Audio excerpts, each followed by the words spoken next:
You. So, have you ever felt weighed down by expectations, what you should be doing, who you should be, and how you should show up? Have you ever been just sitting there and feeling guilty about just sitting there because your to-do list is never ending and always growing, and you have goals and you should be doing this and you should be doing that? If you have this constant loop going on in your head, this episode is for you. Joining us today is Beverly Cornell. She is the founder of Wickedly Branded, and she is known for guiding women entrepreneurs to set down the emotional and mental weight that keeps them small, hence those should suitcases. And we're going to get into that today. Before we get started, a quick shout out to Dr. Bradley Nelson and iHeartRadio for your sponsorship. And to our listeners, please do not forget to like and subscribe before you leave today. Thank you so much for being here. Beverly, it's so good to see you. I love this topic. It happens to me constantly, and I think everyone is going to be able to relate to this topic so much. Yeah, I mean, thank you so much, Lisa, for having me. As always, I enjoy our chats. And this should suitcase is it's heavy. It's heavy, and every single Yes. woman that I've ever worked with carries it, even when they don't realize it. When I was working with all these women, I was like, this is the thing that I keep seeing over and over again. So we created a metaphor. The metaphor is the should suitcase because Mm. what I hear a lot of women say is I should do this and I should do that and I should do this. And I kept pushing back and saying, what do you want to do? What do you desire to do? What do you really feel compelled and called to do? And they couldn't really answer. So what I found is that until we got rid of this invisible emotional suitcase that we drag around that's packed with every expectation we've ever been handed, until we put that down, we can't really get to the what we want and what we desires and who we really are. So the should suitcase is a great place to start. What should we do? Who should we be? What should we tolerate? How should we show up? How should we be a wife? How should we be a mother? Oh my gosh, that one's heavy. And how should we run our businesses? And what I have personally experienced and witnessed with all of the hundreds of clients we've worked with was most of what's inside that suitcase wasn't even packed by us. It was Yes. by family and culture and religion and school and corporate workplaces and patriarchy and generations of conditioning. So most of what you're even carrying was never even yours in the first place, but you've been taught to drag it around like it's your destiny. And that is Yeah. like messed up. I mean, that is And that suitcase has no wheels on it. I can tell you that. It's got no wheels. that Picture is like dragging it in the sand. beach when you're trying to drag that cooler. It's like this big steamer suitcase with all this stuff kind of fluffing out. You can't even like sit on it and close it. Like it just keeps popping open. But the thing that is true about this research actually backs this up. The American Psychological Association found that by age 7, girls receive 0 to 15 times more corrective feedback about being polite and compliant and accommodating compared to little boys. So the should suitcase forms before we even know we're carrying it. And every year after that, society hands us more expectations, more rules, more pressure. This suitcase becomes so familiar that we don't even recognize it as a burden. And we assume that the weight is our normal. Like we assume that that's just what it's like to be a woman. That's what it's like to be here. But because it's invisible, we don't realize that we're dragging it in the sand behind us and how exhausted we are with it. Yeah. Because we just think this is the way we're supposed to show up in the world, right? This is just Yeah. that. And if I'm really being honest, I carried mine for a very, very long time. I'm 50 years old, and I think I only started to put down the should suitcase probably around a year and a half ago. Wow. One of the jokes that I make, because it's kind of sad and funny, but it's true, is that I used to say all the time, I need a wife, Mm. partner, Yeah. the support, but a wife. Because somewhere along the way, the should suitcase taught me that I was supposed to be the wife to everyone, Right. my husband. I was supposed to know what everyone's needs were before they said them. I was supposed to anticipate and handle and caretake and soothe and organize and remember and fix and carry everything without even ever asking for help for myself. Because God forbid we ask for help as women. That is a big thing. Yeah. I thought, We are expected by society to do absolutely everything. And if we show any weakness, that means that we're too emotional. And that Right. drives me batshit crazy. It's this cycle that we have to break. And this conversation is it's going to bring awareness to that. And I love that. I had to be the emotional manager for my family, my business, my marriage, my clients, my kids' school, for everyone. And I should have it all handled. And I Yeah. And if you cry about it, you're weak. should be grateful even for the should suitcase, and that I Yeah. should be stronger, and I should not ask for help, and I should not need anything. And the moment that I'd get overwhelmed, I joke, I just need a wife. And this time of year specifically, the end of the year, the suitcase feels incredibly heavy for almost every woman I know. December hits and suddenly we're just running, not just running our businesses or our homes, like the regular stuff we have to do that's already a very heavy suitcase. We're managing holiday plans and school events and emotional expectations and family dynamics. Oh my gosh, the family get-togethers, the gift list, the travel that we have to do, social obligations, closing out client projects, finishing the quarter, the 2020, the end of the quarter, strong, prepping for next year, remembering who needs what, holding space for everyone else's stress, everyone else's. The end of your scramble is something like is like someone sneaking bricks into the shit suitcase when Totally. we're not looking, right? We think we have to, like, I know this, I have a 10-year-old son. I should make it magical for him, right? Like making sure that the elf is hidden and the Santa is here and all make sure he gets Santa photos, and we go to do the thing where we go on the train or the trolley or whatever with him because that's what makes it magical. I should have all the presents ordered, wrapped, and planned and organized. So that means I have to remember all the details about every single person over the last year, what they need, want, whatever. I should finish all my goals before the clock strikes midnight on December 31st for the quarter and for the year. And I should be grateful and joyful and festive because everybody is so happy, happiest time of year when I'm exhausted and burnt out. And then I have to have 2026 entirely mapped out, the next year entirely mapped out. But then I also need to host and bake and be the hostess of the mostest.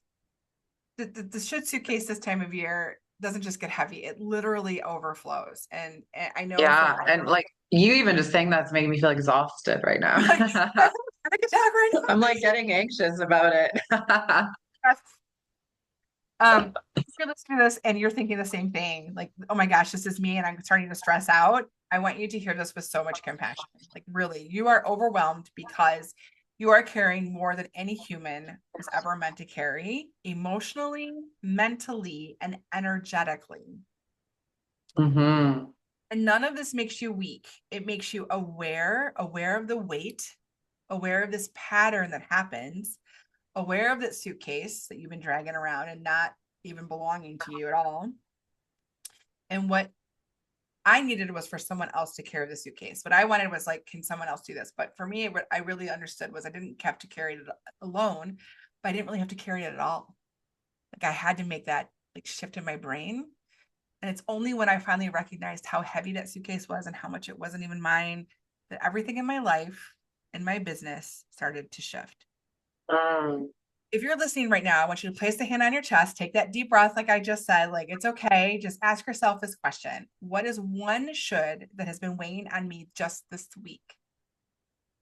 I don't want you to judge yourself. I just want you to simply notice it.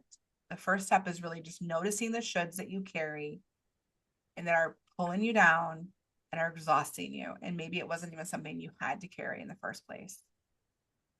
So simply just take a second and understand that there is a should this week that you've been, and maybe there's more than, maybe there's like, maybe it's like a Pandora's box. You're like, this should, and that's okay too. That's okay too. Awareness is huge. Awareness is huge. The thing that I mean, men carry shoulds too. They have to be the protectors. I mean, there's a lot of things that men have that women don't necessarily have, unless you're a single mom or something like that, where you have to carry some of both of those things. But women simply carry heavier suitcases for one simple reason. We are taught early on that our worth as humans is tied to how well we meet everyone else's expectations. Yeah, we're the nurturers. Right. We're the caretakers. We are there to make sure everybody's okay. Hmm. Social role theory tells us that society assigns different behavioral expectations to men and to women. Men are expected to be agentic, so assertive and decisive and confident, right? But women are expected to be communal, nurturing, like you said, Lisa, accommodating, self-sacrificing. Mm-hmm. Learn we are the emotional caretakers. So as women, we're overwhelmed because we're carrying the emotional weight of an entire ecosystem built on gender. Crazy. And it's so subconscious. Like men don't even know what's happening. So I'm not angry at men for this. Like this is not their fault per se, but awareness can help them support us better too, right? So men who are listening, this is, you can support the females in your life way better if you understand this. But here's where it gets, I think, even heavier. And I don't mean to add any more to the shit suitcase, but I'm going to for a second. There's a researcher, her name is Arlie Hochschild, and she shows that women perform 2.5 times more emotional labor than men, even when they are the primary breadwinner. So emotional labor isn't just doing the things, isn't just doing them. It's anticipating needs, it's smoothing tensions, it's remembering details, it's planning ahead, it's managing moods. Gosh, like in my household, I am the mood manager for sure, and carrying everyone else's feelings. Mm. So one thing that I'm working on with my therapist is I need to regulate myself before I can regulate anybody else, right? And Yeah. I wasn't regulating myself. And really, how much do I have to regulate everybody else? Probably not as much as I think I need to. So really understanding when is appropriate to feel that way and when I don't have to do that, when I can let them regulate themselves. It's not my job, so Yeah. that is something I'm working on with my therapist right now as we're having this conversation. It's something that's very real for me. But that Not adds, only that, but when you regulate your own nervous system, then that extends out, and like the people in your household can feel your calm nervous system, which then encourages them to settle down in their nervous system to calm without you even saying a word. So it's yeah, like a secret magic trick. it's a magic trick for sure. And I know that if I can be calmer and show that example, then that will be better for my family too. So I don't want to be chaotic or unregulated. That doesn't feel good to me. So for me to be more regulated is actually like a best gift I can give myself. So I don't want to get caught up in that tornado and that chaos. I really want to center and be grounded as much as possible. So taking the breath, taking the pause, some of those things have been something that I really worked hard on. So you might need a little bit of help with some of these shoulds is all I guess I'm saying in this, because the conditioning is so strong and so real. It's very hard to sometimes separate that from what you actually feel and want for your life. Like I want more calm in my life. So that's something I'm seeking. But the thing with women that I think makes it harder for us to emotionally regulate and some of those things is because that mental load. Axios mental load study found that 80% of women say they carry the mental load in their household, even Right. if partners work full time. 80%. That mental load alone can feel like 10 suitcases. No kidding. I never want a woman to feel like they're overwhelmed in this because they're weak. They can't handle this mental load. They can't handle what society has given to them. Women are overwhelmed because they're carrying the weight of entire ecosystems, families and teams and friendships and clients and communities. Of course, it feels heavy. And of course, you feel tired. And of course, you feel so stretched. You're not imagining this. This isn't something that's just inside of your brain that's saying, something's got to give. You are simply overloaded, and the system has made you that way. So I want you to ask yourself, where am I carrying expectations from others that don't belong to me? So how do we And decipher those things? Like, how do we know what's ours and what's not ours? Like, how do we start to unpack this suitcase? Because with the societal pressure of the shoulds that we should be doing, how do we even begin to give ourselves grace? yeah. So before we kind of go there though, I want to talk about why it works. Sometimes actually the should suitcase is sneaky because it feels like it actually works. It keeps people happy. It keeps the peace in family dynamics. It earns you praise because you're easy to get along with. It gets you validation. Oh my gosh, Lisa's so great. She's so calm. You know, she never asks, Accommodating. Yeah. so independent. She never asks for help. It helps you fit into systems built on compliance. But then something happens, right?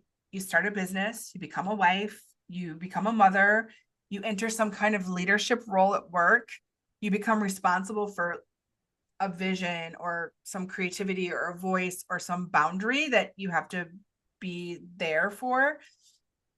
And what we find is that you cannot lead in life or business while carrying a suitcase full of everyone else's expectations. So something starts to like chip away, and maybe that's why it happens more in midlife, like the older you are, you become more aware of it because it's been so much that now like you're gonna break. Like there comes a point where it does. And what helped you survive before might be the very thing that's stopping you from becoming who you're meant to be. Like you feel that bumping up against it all the time now. Maybe that's what's happening because I'm 50, so maybe that's what's happening here. But there's theories on this too, like cognitive load theory explains this so well. Your brain can only hold so much, Lisa. And every should is another tab open in your mental browser. So I always say, like, if you have 47 tabs open, you're probably my kind of people because I get it.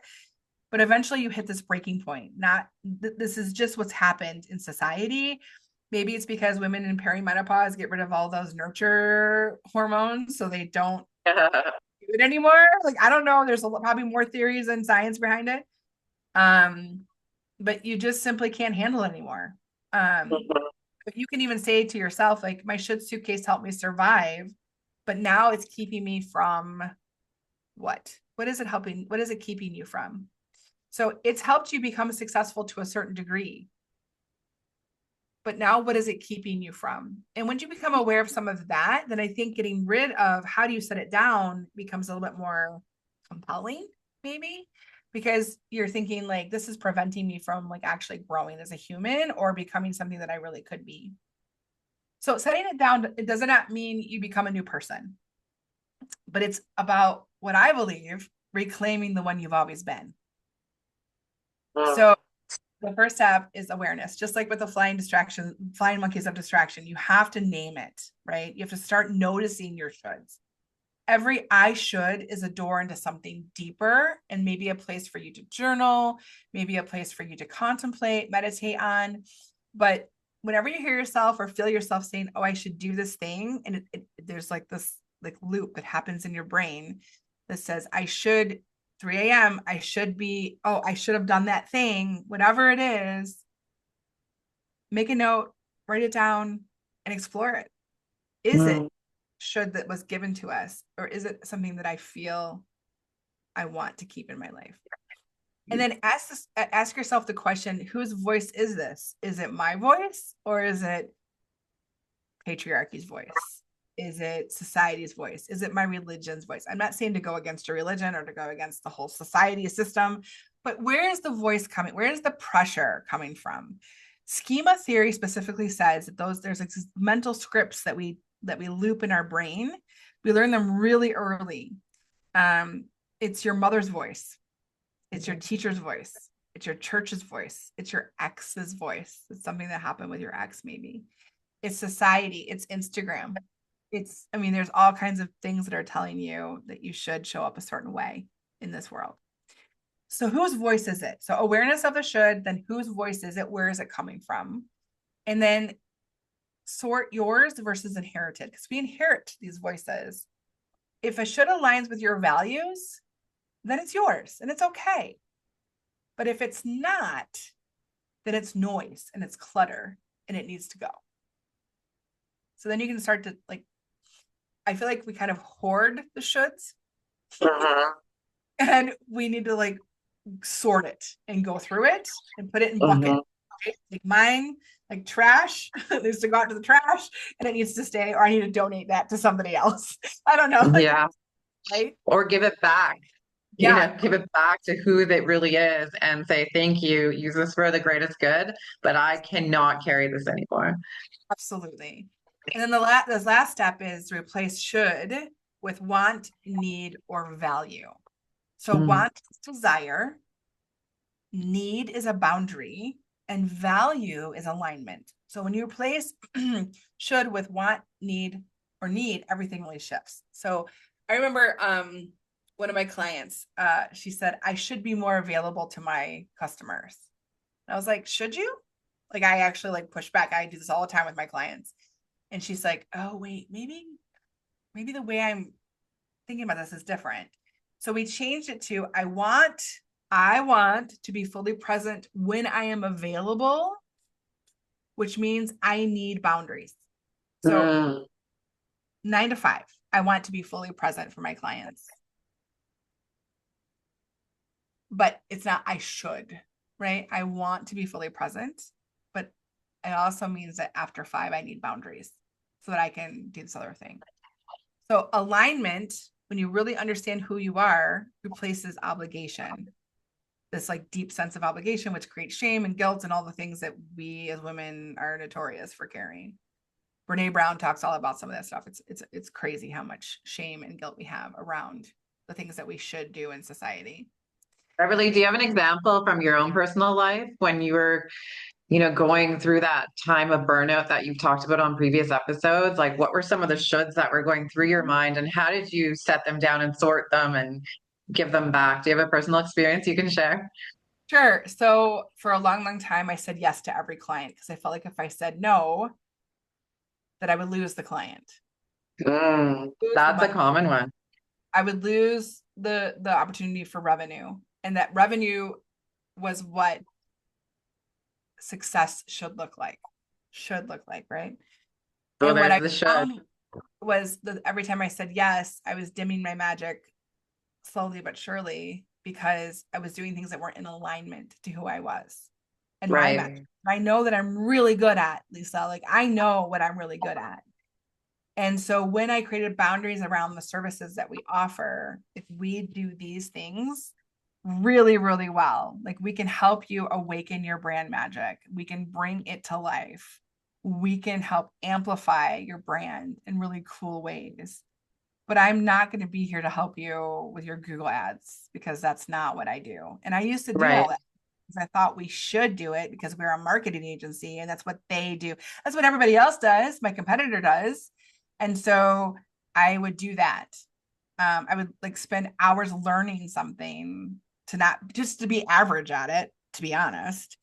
And I feel like now when I live in my alignment, when I say this is what we do really well, not only am I making a promise to my clients, but I'm also making a promise to myself that I can fulfill truly. And so the experience that they have is way better. The result is way better. And our experience delivering the magic is way more fun because we've Right. created a strong boundary of what we do really well. And we can live in that very confidently. So yeah, that there's a lot of shoulds I've put down. Absolutely 100%. And that is an evolution. Like it started with one no, and then another no, and then another no. The other, I think, should that maybe a lot of our clients deal with that I also have dealt with is pricing. I should Oh, be, that's a huge one. Yeah. Feeling insecure about raising your prices. yes, I should be budget friendly, right? I should be something that all people can afford. I should, Mm, and I don't think women are conditioned to be wealthy. Like we're conditioned differently in as it relates to wealth. And that almost if we charge too much, it's like we're being greedy as opposed to mm, just making a buck, right? Where I think that needs to shift a little bit, where it's shifted for me in my alignment is if I can make a sustainable income now, I want to make a sustainable income now so that I can contribute more to society. I can mm. give more to my community. I can hire more people and give them a good standard of living and a good job. Like now I reframe it to like what the result is of my charging a fair wage for my work. And it's not ego. It's not really about me at all, actually. It's about the systems I can create and the ripple effect I can create in the community. And that to me is very impactful. The impact I can make at the end of the day. And most women start their business is so tied to their passion and purpose and impact. That is key in reframing some of those shoulds around pricing and budget. So yeah, it's very real for me. Absolutely. Very real. Yeah, absolutely. What was the process like when you started putting it down? Did it feel weird? Like, how does it feel when you start facing those things? Oh, those monkeys of distraction, fear, doubt, perfectionism, imposter syndrome all appear. When you're about to level up, when you're about to make a shift for yourself that goes against all the conditioning you've had, every single fear, doubt, whatever comes up for you. Like, what if I Yeah. raise Like you're standing there vibrating, like, oh my God, yes. what am I doing? If I raise my prices now, what if I lose clients? What if, what if, what if, what if, what if? So there's a ton of what ifs that happen, but Or what if I don't get any clients because yeah, exactly. There's all these things that would pop in your mind. I mean, as part of that, when you start setting them down, you also want to like pick them back up. So you will want to pick them back up because Mm, guilt feels familiar. It's not right. correct, but it feels familiar for women. There's even a name for it. There's a thing called the fawn response, which is a trauma-informed concept, which means people please for safety. You learn that Mm, staying small and agreeable and flexible and selfless really keeps you safe, especially as a woman. So the suitcase feels safe, even when it's suffocating you. It's so sick and twisted, but it is. So the yeah. work is not to eliminate your guilt, it's really to understand it. Guilt is often a sign you're breaking a generational pattern, not a moral one.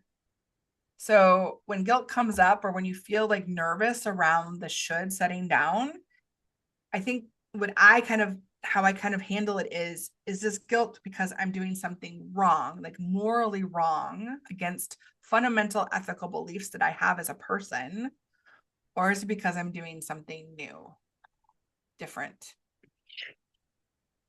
Yeah, there's a huge distinction there. There's because you can feel the same type of emotion, right? So to be able to like actually contemplate and be like, what am I feeling and why am I feeling this way?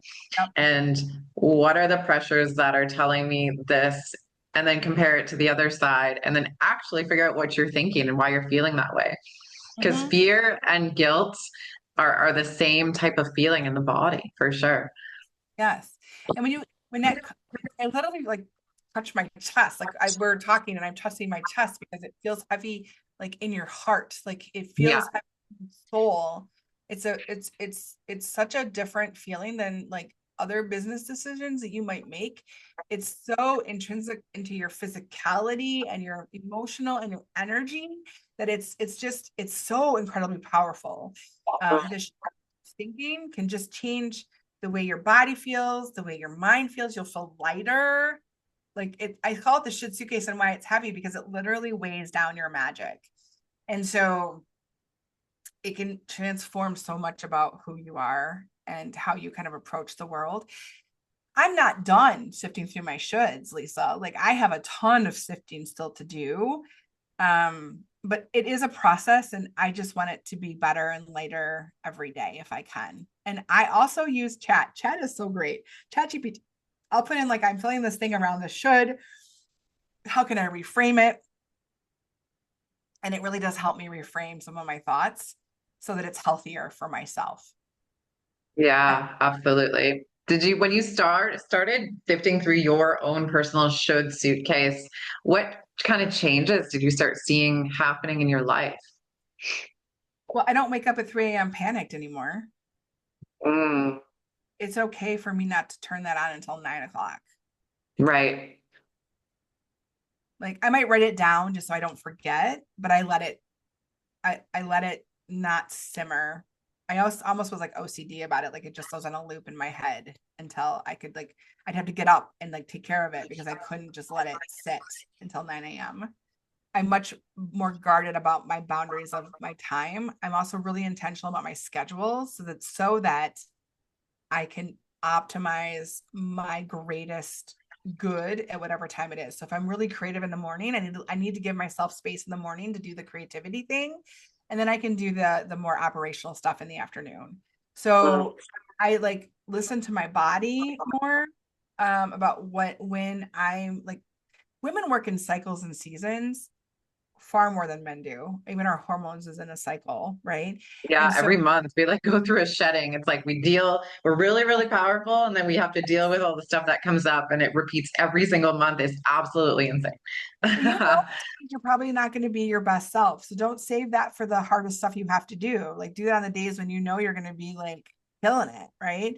So you have to trust your body and trust yourself and pay more attention to some of that so that you can be in the flow, literally, of what energy you have for yourself. That just is an awareness situation for sure. Like just becoming more aware. I also know like my family has cycles and seasons. So my husband sometimes deploys, and in that season, I have to be more on for my child because he needs his parent because one is not here. So I tend to not work after 3:30 when he gets home from school those days because he needs me more present in his life to fill his cup.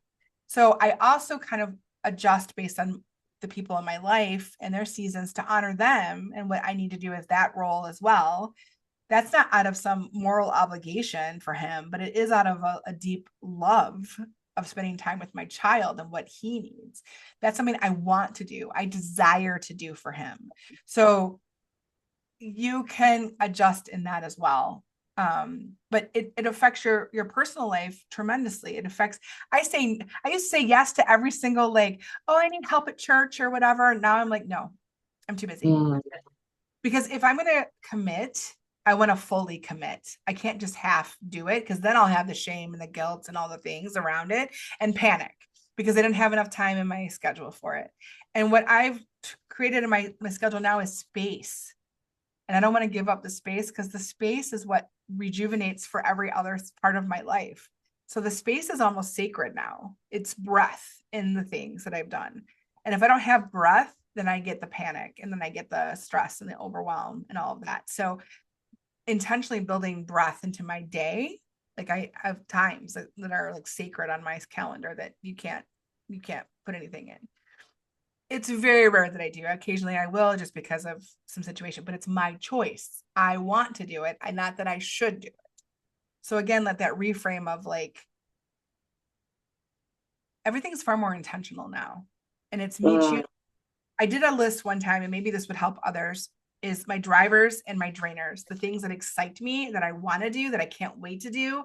And then the list of things that I put off and procrastinate and don't want to do and hate doing. And like, I have to do it. I should do it. And I decided I could either remove those from my life, remove the drainers from my life, delegate them to someone, create a system or some way to make it easy, like automate it because huh? I don't have to do it. And maybe there's automation for it. So I tried to get rid of as much as I could off my drainers. I still have a couple things that I don't like to do, but I kind of have to do as a business owner, but there's far, far less. And I just slowly but surely went through my list and found ways. And once you have the list, you're looking for ways, and it's kind of like serendipity, I guess. All of a sudden, people will come into your life that do the thing that you need to have done. Like you become Yeah. more aware of options once you put the list together.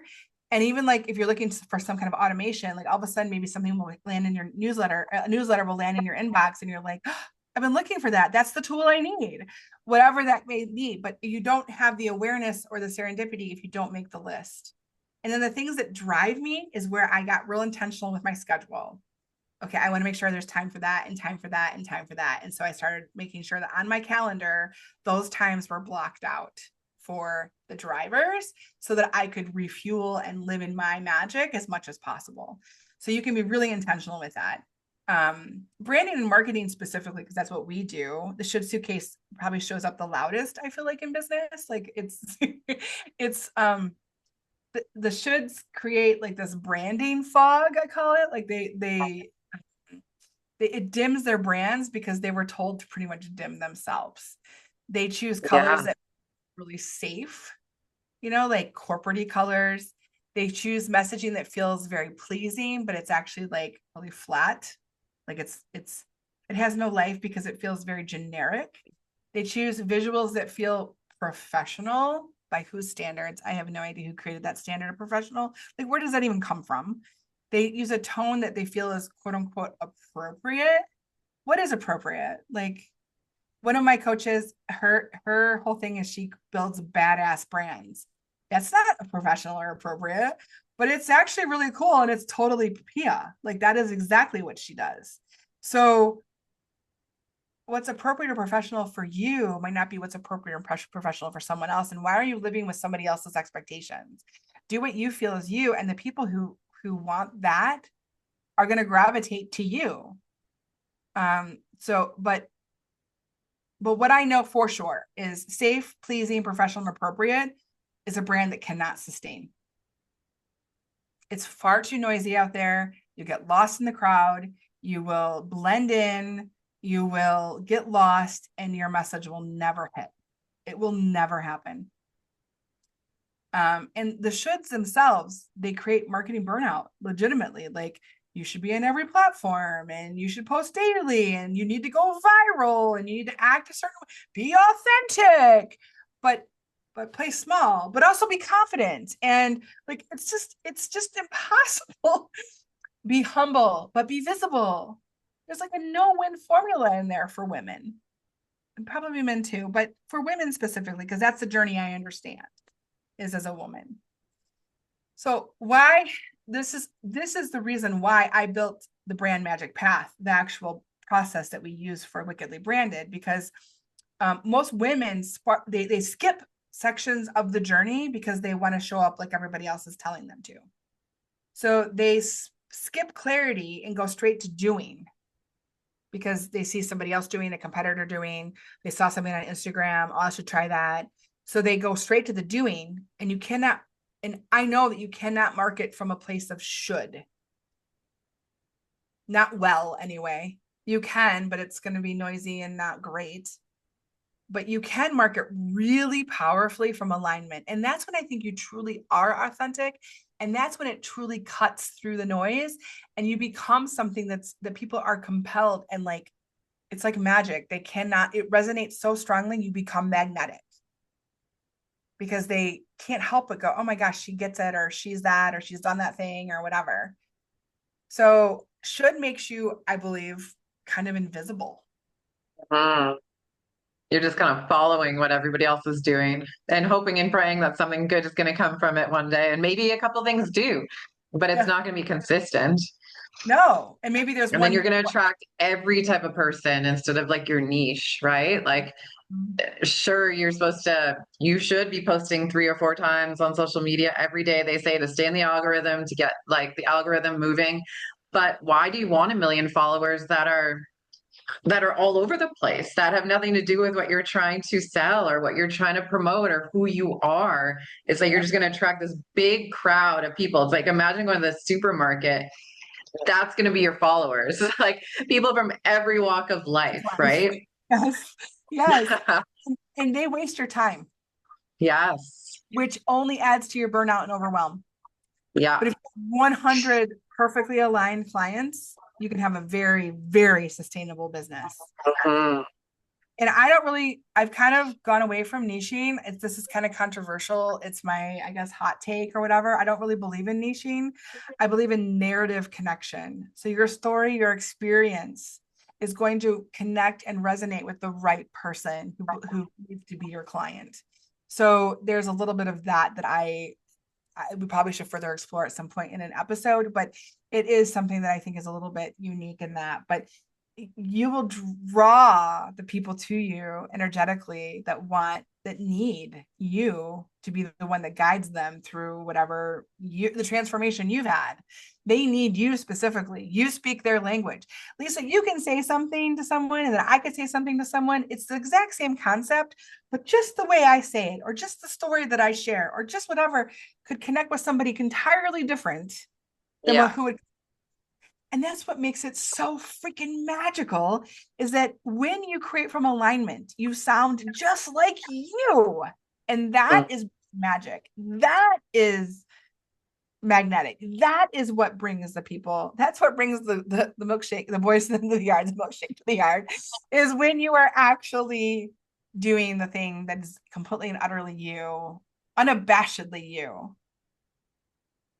So Yeah, absolutely. What happens? So like when you start building this should free brand, what are the things that you start noticing? Because I'm just starting to feel the magic come through my body, just even imagining it. yeah. So before we go to the living the should free, I want you to imagine that. I think it's such a good activation. If I stopped marketing from should and started marketing from alignment, what would that look like for you? What would it feel like for you? How would your day be? Like, how would your customers change? Like, just think about that whole process for yourself. It would be revelatory for you. Like it would change everything. So maybe, journal on that for yourself so that you can really see what is possible when you put down the shoulds. Living should free is when you are always choosing alignment over approval. And this is so hard because I'm a perfectionist. I want to control everything and I want to people please. And gosh, I'm an only child. So like all the dreams are in me, right? The conditioning we have as children is very real. So Mhm. choose over approval. And that's when you are less performative, right? Because you're doing something because you want to, not because you should do it this way.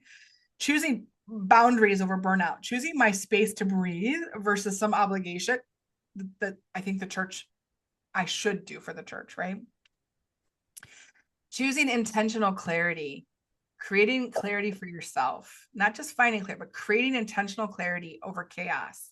Not allowing, when things get crazy around you, stopping, taking a breath, and saying, how can I create clarity here?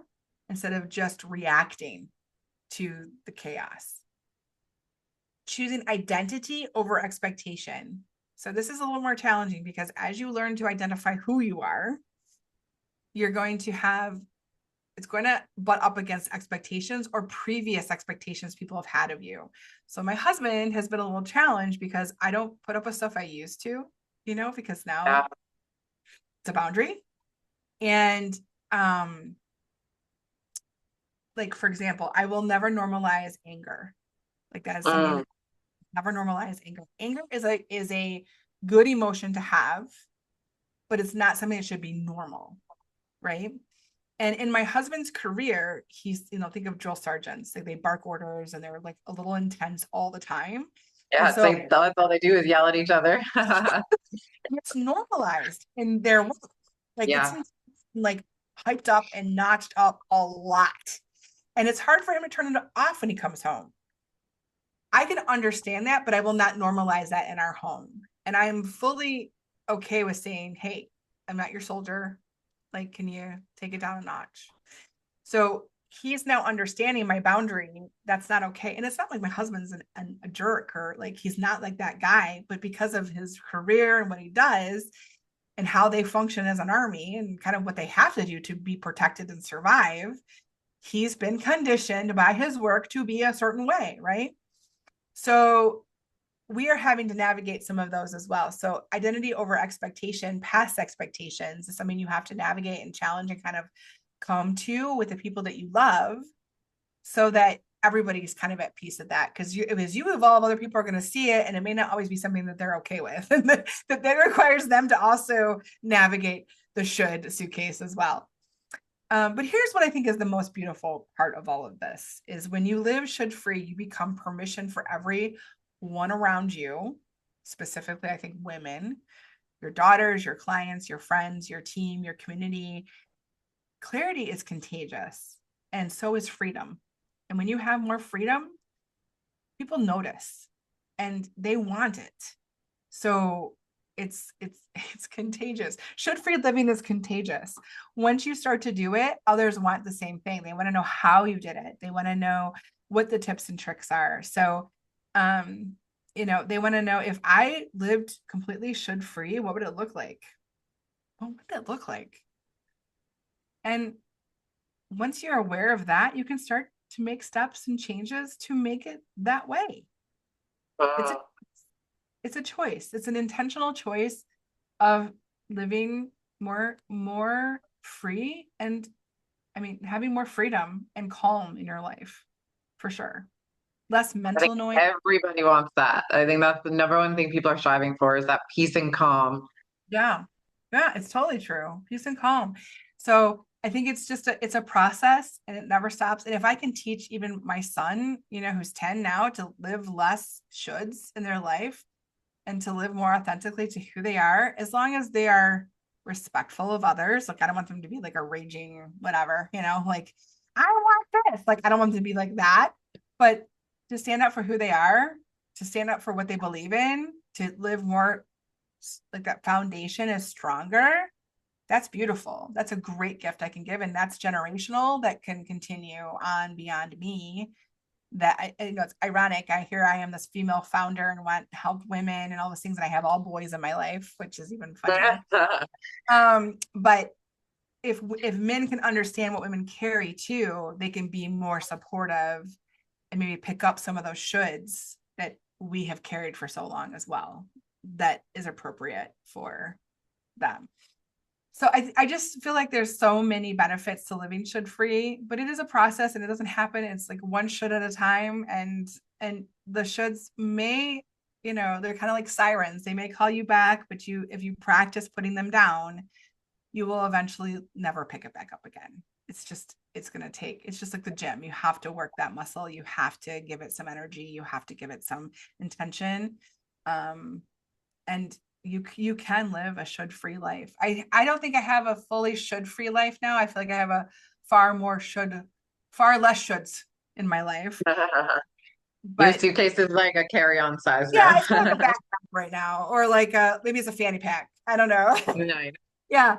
And so, but it was a steamer trunk that was incredibly heavy for a very long time. So it is one by one. I have just taken out some of those things, less hoarding of the shoulds, and that has created far more freedom, far more breath, far more calm, far less noise, a lot more boundaries in my life that have been very healthy for me. And even physically, I have lower blood pressure. I mean, there's just some other things that have even come from it as well. So it has trickled into every aspect of my being, honestly. Yeah, I think a lot of people are dragging that big suitcase around right now. Some of them might not even know it. And hopefully, when they listen to this episode, maybe they'll be able to identify it. And Mhm. then once you're aware of it, that's when your desire for change happens. So, where can listeners go to keep exploring topics like this and begin to remove the shoulds and reclaim their power? So if this topic or this conversation really spoke to you, if you're feeling this, if you're ready to set down your should suitcase and maybe build a life or a brand rooted more in alignment and start showing up in ways that feels completely and 100% true to who you are, even as you just kind of figure it out, then you belong in my weekly newsletter at wickedlybranded.com. So if you go to wickedlybranded.com, there's at the bottom, there's a place where you can sign up for the newsletter. I send tips like this every single week. I do episodes like this with people like Lisa and Stacy, and we talk about things like the flying monkeys of distraction and the should suitcase, and you'll start to be aware and name all kinds of things in your life, right? Right, Lisa? You name it, your name and your monkey is your you put them on your shoulder. I have a fly swatter for mine now. I literally. It's where I share tons of tools on clarity and mindset shifts and real conversations, just like what we're having today. And it's really all designed to help you live, work, and build far more should free in your business and your life. Amazing. Thank you so much for being here today and for chatting about this, especially before the holidays, because this is like where the shoulds are, like you talked about earlier, just like expanding. Like those suitcases are Bricks. jam-packed The right now. It's bricks. such a Yeah. crucial time. Yeah, it's like, how do you get some more people to sit on it so you can zip that sucker shut? Why don't we get a smaller suitcase instead and see and not fit everything in? But we will have all of those links in our show notes for the audience so they can have easy access to your newsletter. Do you have any last minute thoughts on the topic today? I'm excited for the listeners to be here today and listen to this whole episode. If you listen to this whole episode, I just am so deeply grateful that you spent your time with me. And I really want to like thank you for being brave, for wanting to live a different life, for wanting to put down the shit suitcase, to be more magical. I think that's incredibly brave and courageous and amazing. And I want you to remember, like in the depths of your soul, that you do not have to carry what was never yours, that you get to choose in this life what you carry and what you desire and what you want. And that is incredibly powerful. And that's where your brand magic deeply lives, is in that choice, in those choices. Amazing. Thanks again for being here. What a great conversation. Thanks, Lisa. And to our audience, thank you for tuning in and for listening. Everyone deserves a magical life. It's start to unpack that suitcase and stop doing all the shoulds. Until next time, take care, everyone.